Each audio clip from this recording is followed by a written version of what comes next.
This your home girl, Arabia Barbosa, and I'm on Fort Westchester County, New York. I've been home for a little while. But since people want to make fun of people that have a mental illness, I'm going to explain to you what happens when you go into a psychiatric hospital, on their wings, on their floors, on their units. In my case, it happened twice in my life. Like living long term on a psychiatric unit. My first time was William S. Hall, right there in Columbia, South Carolina. Bull Street.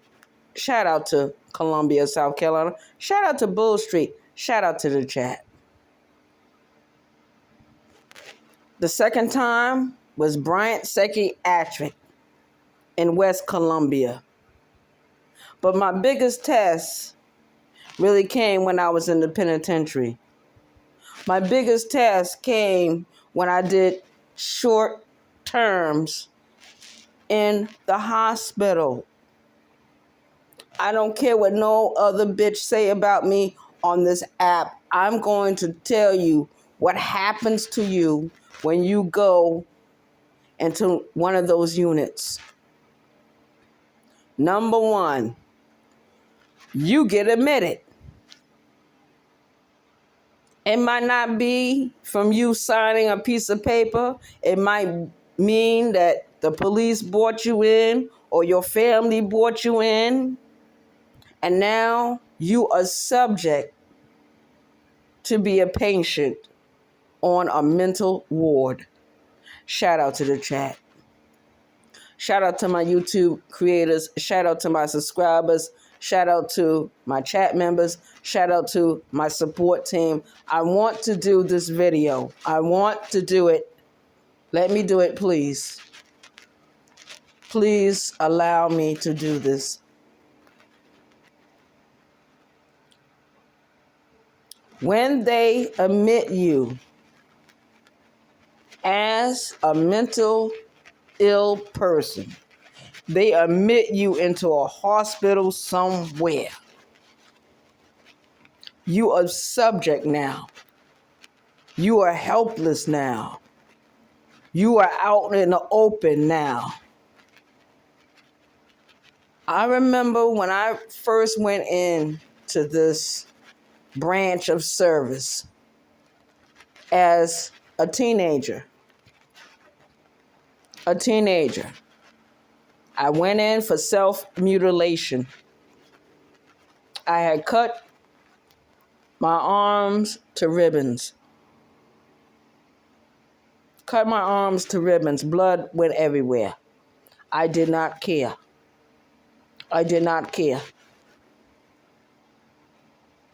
There's other parts of the body that was mutilated. But the biggest mutilation came to my heart. Shout out to the chat.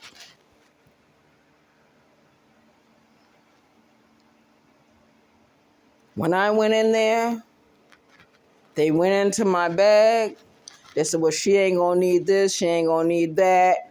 Okay, she gonna need that, blah, blah, blah.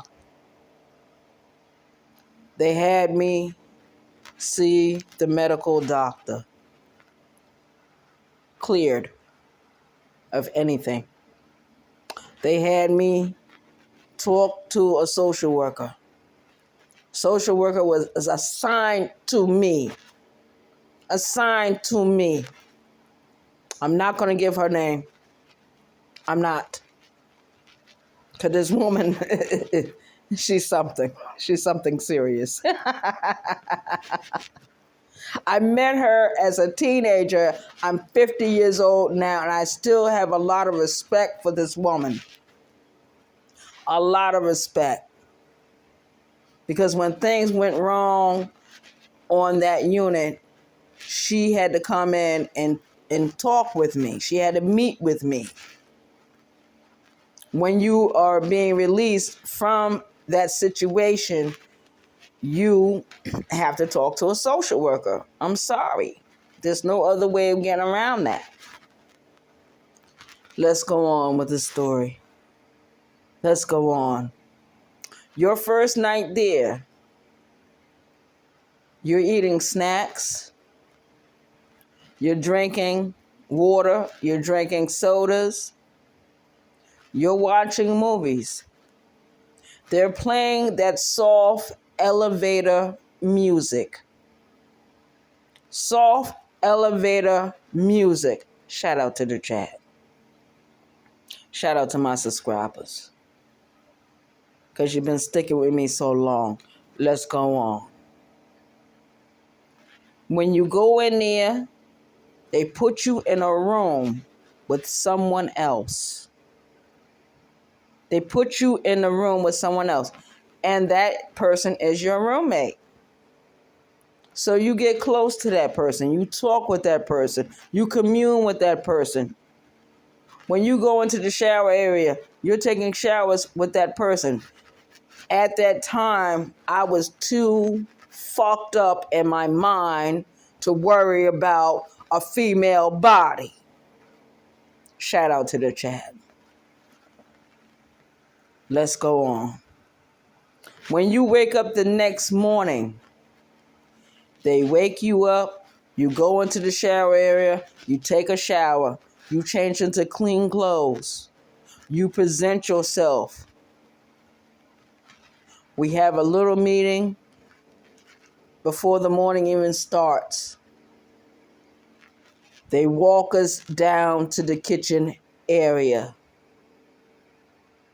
We're little kids.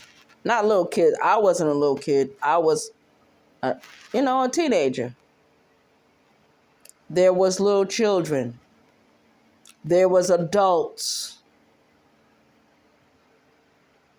And I always remember the adults. Because when they saw me, they asked me what my name was and how old I was. I said 17. They said, in a few more months, you'll be over here with us. You'll never go home again. Trust me, you will never go home again. I wasn't scared. I was like, whatever. Because that was my attitude. I was so fucked up in the mind. That was my attitude. But I remember my experiences because I had to go to school while I was there. I had to attend therapy sessions when I was there. I had to go to group sessions while I was there. And I was troubled even then because I used to cause fights. Not with the other patients, with the staff. Shout out to the chat. I used to fight with the staff all the time. And there was one particular day, a whole riot just went on the unit. They locked down the unit. They got all of us together. They sedated us and put us in different quiet rooms. The rooms were locked. We could not get out. Not get out. When I woke up, I thought I slept for like 2 hours. Nah, it was longer than that. But they feed you. There was one particular day I started a riot on the unit. I got mad. I took up a chair. I threw it. The staff members, the nurses became agitated with my behavior. They subdued me. It took like 10 of them to subdue me. Even when I went to fucking prison, that's how they used to do me. 10 people running on one little woman, 5'2". Shout out to the chat. Shout out to my subscribers. Let's go on. Let's move on. They sedated me, put me in a quiet room by myself, locked the door. They observed me. When I got out of that situation, trust me, they put me on 1-to-1. And 1-to-1 means a nurse is following you everywhere you go. Shower area, bathroom, you're not trusted anymore. So I stayed in that hospital, William S. Hall, for a month, a little over a month. Then I went home. My adopted mother, she tried to keep a very close eye on me because she was always afraid. I used to do self-mutilation all the time, every chance I got. When my mother found out, she said, "Oh no, you're not going to the hospital this time. We're going to clean up these wounds and I'm going to watch you." That was the most attention I ever got from that woman. The most attention. Shout out to the chat. I'm ending this video, but we will continue. Peace out. 914-1.